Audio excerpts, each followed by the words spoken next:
Okay, I've got to rant for a minute. Just when I thought school couldn't get any weirder, it did today. I'm a sub, and the most important thing we do is take roll so the school gets paid. Right. Well, I'm looking at the seating chart as I'm going up and down the rows and marking who's here and who's not. I get to the third row and I hear this meow.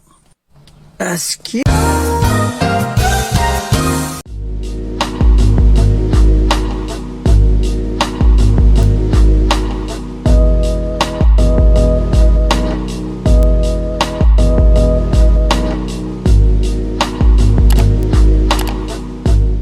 What up, YouTube? It's your boy G11 back at it again with another episode of Homie Talk, where we have real discussion about real things happening right now. If you guys have not yet subscribed to the channel, I'm going to give you a moment to do so.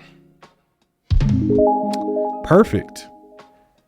Now, today's video is a little bit different from the normal things that we cover on the channel. Typically, you'll see me doing news, celebrities, and even Reddit stories. I like covering those. But occasionally I'll toss in the reaction video because I think it warrants a discussion. And just to give you guys some context, the title of the video is Teacher Gets Fired for not meowing because the student identified as a cat. Now, just that headline alone has me already getting a couple questions generated in my head. So I'm not going to belabor the point. Let's get right to the video and I'll dig in as needed. Okay, I've got to rant for a minute. Just when I thought school couldn't get any weirder, it did today. I'm a sub, and the most important thing we do is take roll so the school gets paid. Right. Well, I'm looking at the seating chart as I'm going up and down the rows and marking who's here and who's not. I get to the third row and I hear this meow. Excuse me? Yo, I'm not gonna lie, my reaction would have been exactly the same, y'all. I would have been like, what? Who has a cat in here? And if nobody responded, I'm like, oh, okay, who's trying to be funny?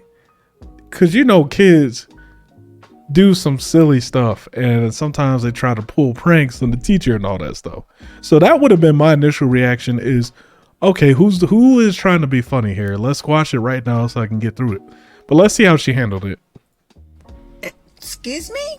I start looking on the ground. Go to the fourth row, everything's good. Go to the fifth row, everybody's there.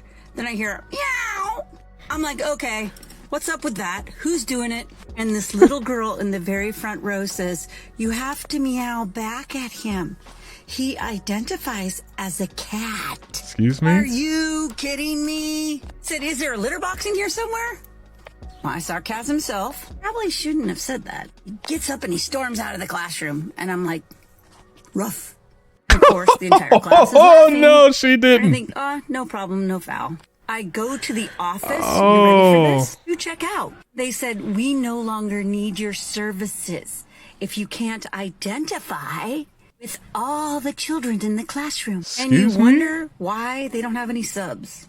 I told the lady, I said, I didn't know cats were considered people. I thought... Hey guys, that's the video.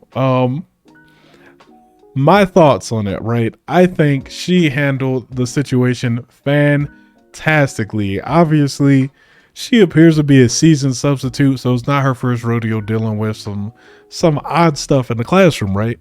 So I thought she handled it pretty well. You know, she used a little sarcasm as about the litter box. Fine, it's all good. It's lighthearted. But the student actually went to the faculty, reported her, and got her fired. And they said she needs to be able to identify with all the students. But think about it. When you're dealing with this gender fluidity and this identity politic type stuff, aren't they choosing to identify as something else? And most importantly, where are kids even getting these concepts from? When I was in elementary school or lower, I wasn't thinking about identifying as nothing.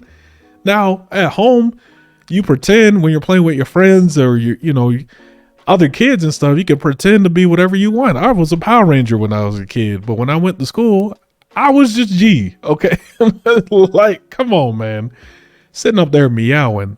This is a symptom of a bigger issue here, and it is really becoming problematic right? It's already hard enough being a teacher, but then you bring all this crap in there and it just makes it impossible.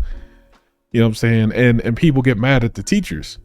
No, listen, you got to be careful what you're teaching your kids, what you have them around, who's around them, because they're picking up this stuff. And I don't even believe these kids fully understand what they're talking about. And the bigger issue here is you can identify as whatever you want. I could identify as a number 2 pencil. Does that make me a number 2 pencil though? No. But you know what? In this day and age, in 2022, if I identify as that and you don't call me that, I can get offended and take you to court or do some other kind of absolute nonsense, and it will be supported by the law, all based off of how I feel versus the facts. And that's what we're dealing with in 2022, y'all. Anyway, y'all, that's my 2 cents on this video. I thought it was a nice change of pace from the normal stuff that we have. But I do want to know, like, how would you guys react in that situation if you were the teacher? Would you have handled it as cool as she did? Would y'all have just lost it and walked out? Would you just quit teaching altogether? Like, I want to know. Let me know. Hit down in the comments. Hit the like and subscribe button as usual for the YouTube algorithm, and you get notified when more content like this drops. And until next time, y'all, peace.